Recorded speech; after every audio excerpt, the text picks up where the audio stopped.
So let me ask you a question. When you hear the words trader, trading, investing, or investor, what do you think?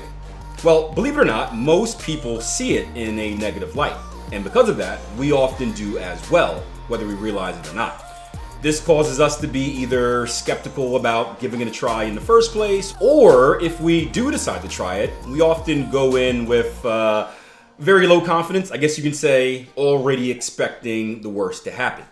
In today's podcast, I want to walk you through and debunk some of the most common negative associations that newer or non-traders have about trading. But more importantly, I want to give you reasons why you should actually take pride in what you're doing. Hey guys, Akil Stokes here. Welcome back to another episode of the Trading Coach Podcast. We're back on video once again, so hello to my YouTube audience.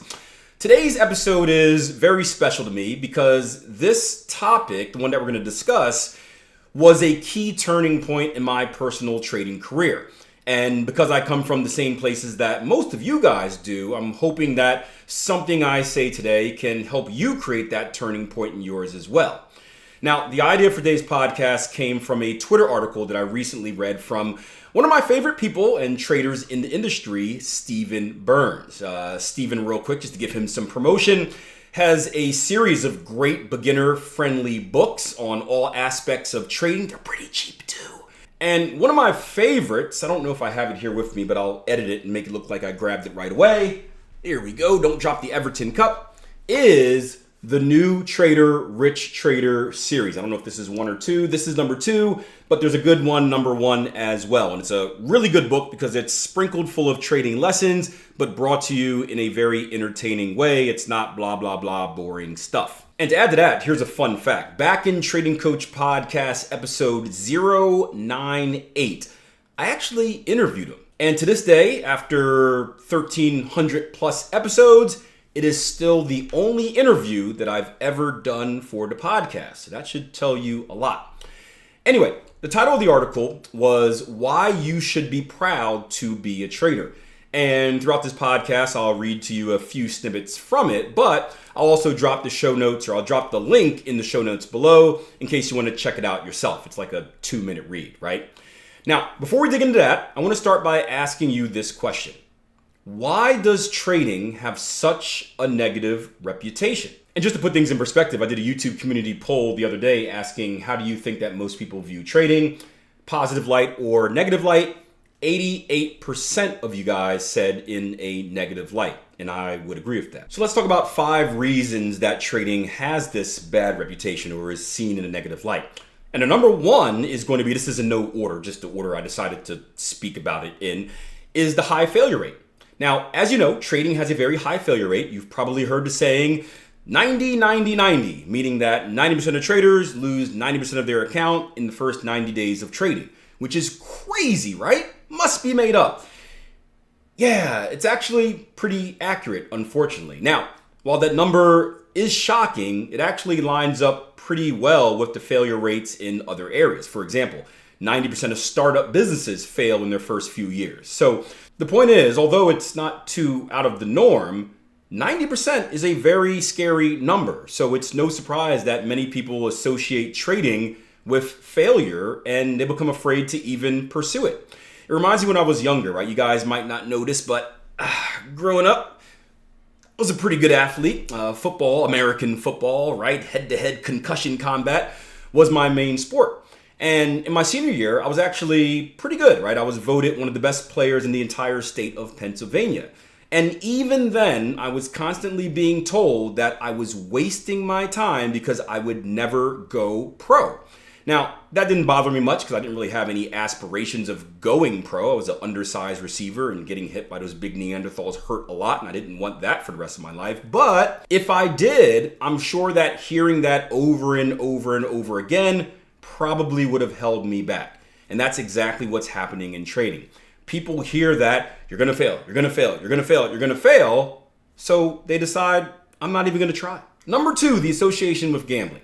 Trading gets labeled as gambling. Now, if you want to deep dive into this topic, go back and listen to the Trading Coach Podcast, episode 955, where we get all in depth about it. But in short, the answer is yeah, but. right?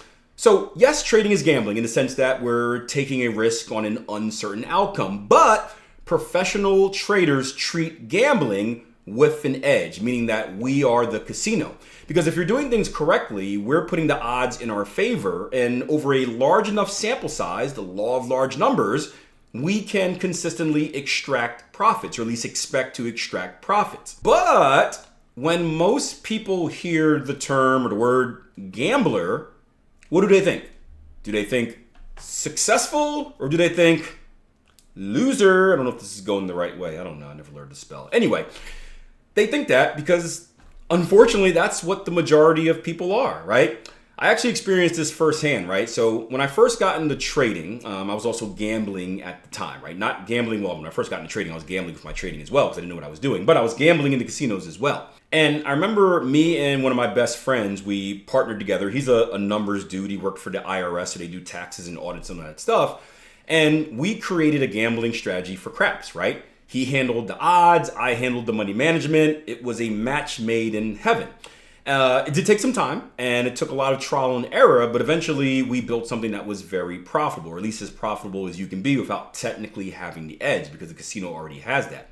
It was very similar to the turtle trader approach for you guys who are familiar with that, where we took very small losses, a lot of them, but we maximized our profits when things went our way. And afterwards, and I'm talking after a good track record, right? We started to show our friends our real results and try to get them on board as well. And guess what? We still couldn't shake the stigma, right? We were nothing but reckless gamblers, and we were just getting lucky, even though there were statistics to prove our point, right? The point is that association, gambling and being negative, is powerful. And with trading being seen as gambling, you can understand why people feel the way they do. Number 3, scams and frauds. Let's be honest. The internet is full of these. Full of scammers, full of frauders. What's funny is people put a lot of energy into trying to trick others. And I always said this to myself. Honestly, if you put the same effort that you put into creating these elaborate scams into your trading, you'd probably be pretty good. But anyway, it creates a problem. And that problem is newer traders find it difficult to understand what is real and what is fake. And if you've ever been burned before, it's even harder to trust again. We've seen this with a lot of the traders that we work with, where it takes a lot to gain their trust. And it takes a lot not just for us to gain their trust as educators, but for them to gain back the trust of the market because they have been scammed before. And well, we know how hard it is to get rid of a negative experience. It takes multiple positive experiences, and that just takes time. Number 4 is going to be behavioral bias, right? Most people in general are naturally risk averse, right? We don't like risk, right? Think about that good old fashioned comfort zone diagram. You know, the one where it's there's a bubble and it's 90% in the middle. Video audience, you guys should be seeing it on the screen in front of you, but there's a bubble that says 90% of people in the middle. It's got all these words like safety and safe job and blah, blah, blah, no risk. And then on outside, it says 10%, and it's that's where all the best things in life exist. Well, that's 100% true, right? 90% of people don't want to take risks. Now, when you combine that with the lack of financial education and the general fear about money and seeing money as evil or just not understanding money, it makes perfect sense why trading is viewed as very dangerous and something that we should stay far, far away from. The last one is envy. And this is a very interesting one, right? So jealousy exists everywhere, but in trading, it's amplified, right? I don't know what that voice was. Hopefully it got the point across. Anyway, yes, there's the usual must be nice attitude whenever someone becomes successful. What's interesting is when I started my trading journey, I had all of these naysayers trying to tear me down and I ignored them. And then when I got successful, right, it was oh, must be nice. Oh, you got lucky. And I'm like, dude, you saw me the whole journey. Whatever. Anyway, not about me, but people are jealous when other people succeed. And if you're like me in a situation where people are tearing you down, just to go off topic a little bit, something that you should tell yourself is this, right? There's a reason they are jealous of you, right? Think about this. Have you ever been jealous of someone doing worse than you? Have you ever seen someone in a bad situation, maybe a homeless person on the street that is cold and shivering and begging for food, and you're like, oh, I hate them. No, right? So if someone is jealous of you, it means that you are doing better than them. And whatever anger they project isn't actually projected towards you. It's them being angry at themselves, but afraid to admit it, right? The reason people get angry at you is because you are doing something that they secretly wanted to do. Maybe it's not specifically trading, but you're taking a risk. You're following a dream. You're taking a leap. And they secretly want to do that, but they haven't been able to do it, or they haven't done it. And now that they see someone else do it, it irritates them because it's a self-reflection type of deal. So just think about that whenever someone is hating on you. And if you go into trading, at some point, someone will hate on you. But the point is, people are jealous, and it gets worse, that jealousy, when they feel like you are making money off of them. And here's what I mean. So over 60% of people in the US have money in the markets, right? Stocks, retirement accounts, et cetera, et cetera. We all know that markets go through cycles. They go through extensions where they boom up. They go through corrections where they boom down, right? There are, on average, there are smaller corrections that happen every couple of years. Let's say like every 1 or 2 years. And there are bigger corrections, crashes, that happen every 7 to 10. Now, during those times, the average investor loses money because they're not actively managing their account. It's just thrown in the stock market or thrown in the S&P or an investment account. It just kind of follows the wave. It rides the good time, right? So when the market crashes, it's expected that they're going to take a hit. But to the skilled trader and investor, they may actually be in a position to profit. And the outside world looks at that as one person winning, not while another person is losing, but because another person is losing. And they don't like that. They feel like you are making money, and the money that you are making comes directly from them.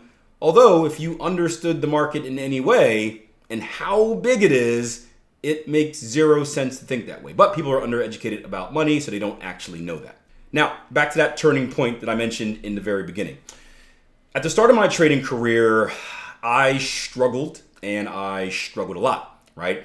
Some of it was, a lot of it was a lack of education. Some of it, or a lot of it, was lack of discipline. And some of it, a lot of it, was a reckless approach to the market. Again, I was a wild gunslinging cowboy. Pew, pew, pew, pew, pew, pew, right? But after I cleaned that up, I still struggled some more. Why? Because I had no confidence. I was honestly ashamed to admit what I was doing. When people asked me what I did, I didn't even want to say it. I was like, I'm a trader, I'm an investor, thing, right? And because I was afraid of how they would judge me, right? The same 5 reasons I mentioned above, I didn't want to deal with that, so I just felt really insecure about what I was doing. And that mindset carried directly over to my performance, right? So after talking to my mentors, Jason Stapleton, Todd Brown, and reading a lot of Tony Robbins, right, I started forcing myself to take pride in the things that I was doing. It didn't happen overnight, right? A lot of it was like scripted affirmations and rehearsals, right? So I'd literally don't make fun of me, but I would dress myself up in a suit, right?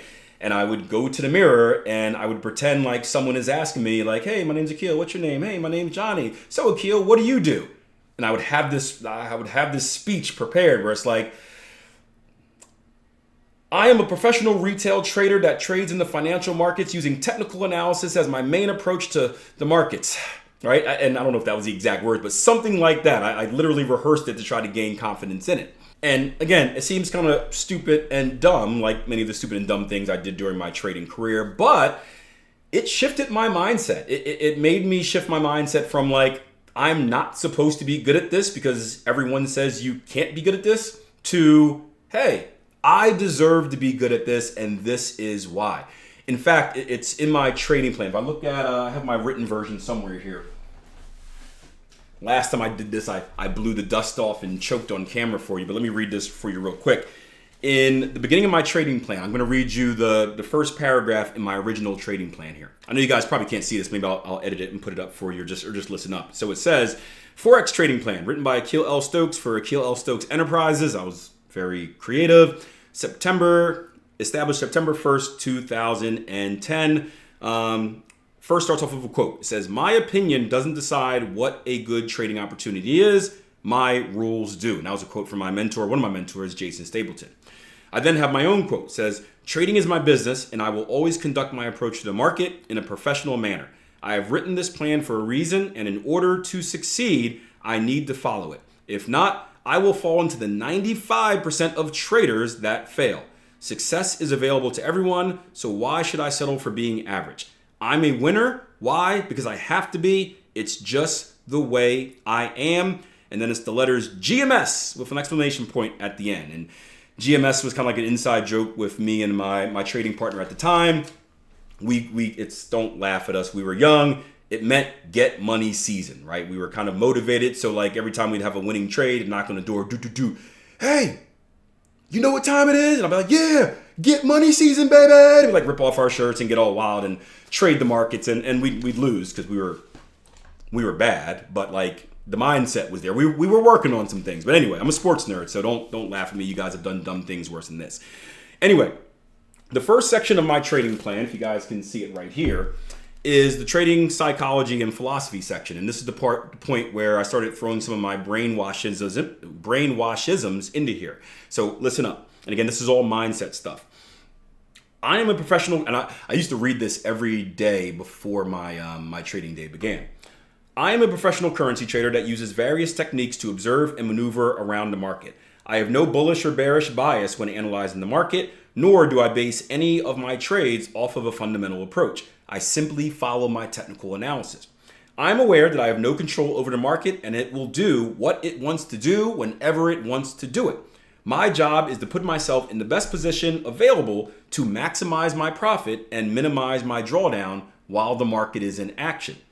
In order to reach my goals, I must eliminate all emotions from my trading. Now, later I eliminated that statement as I got educated on, hey, our job isn't to eliminate emotions, it's to eliminate the actions that our emotions cause. But again, this was the 2010 version of it.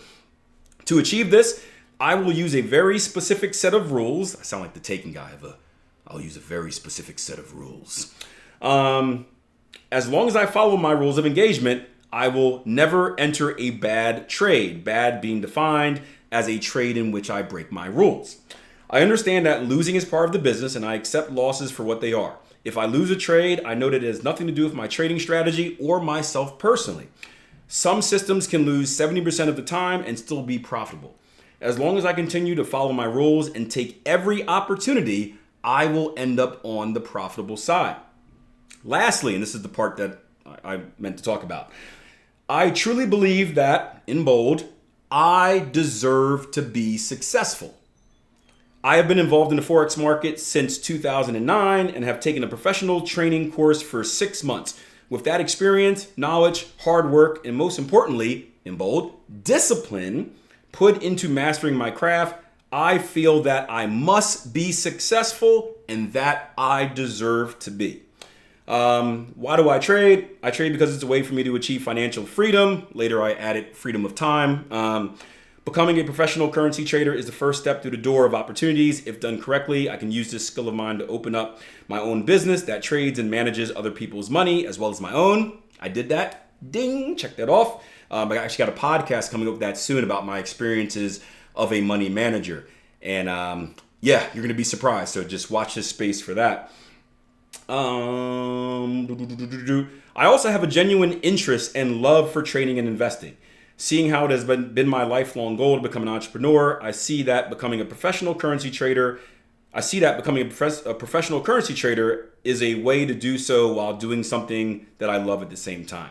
However, although it is fun, I must always understand that trading is my business and I am in business to make the money, baby. It said profit, but that's an ongoing joke here at the Trading Coach Podcast. Anyway, lastly, quote, I don't dream big, I think big and turn those thoughts into goals. I then turn those goals into achievements, and those achievements plant the seeds of my new thoughts. I believe that people only fail because they give up before they succeed. There's no telling where I can go with this business as long as I don't give up. So let's find out how far this path leads. Yeah, mic drop.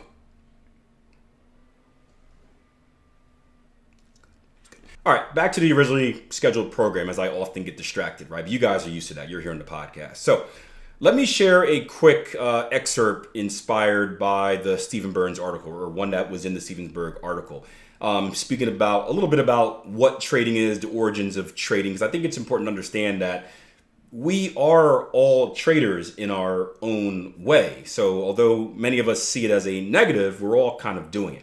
So he says, trading isn't new. Traders have existed since the beginning of civilization, buying and selling goods like silk, spices, and oil. They built economies. They created commerce. Modern traders just trade digital assets, but those assets are tied to real companies, real commodities, and real currencies. When someone buys gas, drinks orange juice, or wears gold jewelry, it's not gold, is it? No, it's not gold. Sorry, it's black. Sorry. They're interacting with the traded markets. We are all part of it, whether we realize it or not. So, understanding that all of us are traders and there's no shame in that, here are some reasons to be proud. And he listed about maybe like 15 of them. I'm not going to read through all of them. I think I'll pick like 7 or so. But again, link for the full article is below if you want to check them all out. They're pretty interesting. But here are a few that stood out to me. One, you have the courage to take risks that few ever will. And that should be a prideful thing, right? Taking risk is hard. Jumping out of that comfort zone is very difficult. And as mentioned, 90% of people don't do it. And just doing it, whether you fail or whether you succeed, I always applaud you for your bravery. You guys know that I coach athletics, track and field, and one of the things that I always do, whether you have the best race in the world, whether you have the worst race in the world, or whatever competition you're doing, is I give you a high five because I'm proud of you. Because it takes a lot of guts to step to that line and actually run your race. It takes a lot of guts to get on that runway and actually go jump. Sometimes it's great, sometimes it's bad, but there are a lot of people out there that have these anxiety attacks, these mental breakdowns, or won't even put themselves in the position where there is pressure on them. So in just doing that, I applaud you for making that effort because, hey, it may not work out on the track, it may not work out in trading, but building that ability, that confidence, it's going to carry over with you in something in your life, and it's going to be very helpful, and that's going to be a big win. Another one is this. Trading, when done correctly, is a business, and you're an entrepreneur. I know a lot of us have dreams about being an entrepreneur. I know that I did growing up. I later found out that being an entrepreneur or business owner isn't really what it's cut out to be. Everyone glorifies like the rewards of it, which are great, but there's a lot of hard work behind the scenes. In most cases, more hard work than what other people are doing when you're just a normal employee. Now, there is a payoff, right, down the road, but it takes a lot of energy and a lot of time to reach that payoff. But if you ever wanted to be an entrepreneur, but maybe you didn't want to open your brick and mortar business, maybe you didn't want to get into real estate, maybe you didn't want to do this, didn't want to do that, but you need that validation. Well, trading is a business. And by being a professional trader, whether you're just trading your own money or whether you're managing money for others, or maybe you're doing YouTube videos, or maybe you're teaching others, maybe you're doing a podcast, whatever it may be, that makes you an entrepreneur. And that's something that you should take pride in. The next one is you put your money where your mouth is. Now, I don't know about you, but I know a lot of people that talk that talk, but never walk that walk, right? You ever have that friend that says, I'm going to do this, I'm going to do that, and they never actually do it? It's the idea person, but there's no follow through. Well, you're actually following through with something. And again, especially at the beginning phases, right? It doesn't matter if you're good or not. You're actually doing something, and that is a skill and that is a trait that is going to help you in other aspects in life. That ability to jump off that cliff and take risk and figure out a way to survive before you hit the ground and go splat. The next one is cool, and this is one of the main reasons that I chose trading. You've entered a field that has unlimited upside potential. So when I was coming out of college, this is when I first got into investments and I was going to grad school, I had a job at the YMCA, right? I was in youth sports development, stuff like that. And I actually got offered a job. And I remember I declined that offer, and it was for 2 reasons. One, I was very stubborn and selfish. I wanted to coach track as well, and they weren't flexible about their hours. So I was like, I want to do what I want because I'm stubborn to keel. And I said no and went on to coach track for free when I could have had a nice salary and benefits. It doesn't seem like the greatest idea, but it worked out well for me. But another one was this. I looked at, after getting the job offer, I looked at the salaries for the YMCA and I saw that, hey, my entry level salary is this. The next level is that. The next level is that. But eventually there was a ceiling, right? There was a point where I can climb the ladder all the way to the top and there was nothing above it but a ceiling. And that ceiling had a very specific salary. And I asked myself, would I be comfortable for the rest of my life making that much? Sure, I would right now as a young college grad, but when I have a family and kids, right, 10, 20 years down the road, is this going to be enough? Or would I have to get another job? And if I got another job, would I also have that same ceiling? The thing that really appealed to me about trading is that there was no ceiling. Now, there was no floor either, right? There's no safety. That's the hard part about it, where like no matter if I do a good job or not, I'm getting that salary until they fire me. Trading, I can lose money and go broke. So there's a lot of risk there as well. Don't get me wrong. But the point is, I can continue to make, if I'm doing well, doing the things I'm supposed to do, and I understood about compounding money and whatever like that, I can just do the same thing, right? Not even have to get a raise at my job. Do the same thing and make more and more and more and more and more.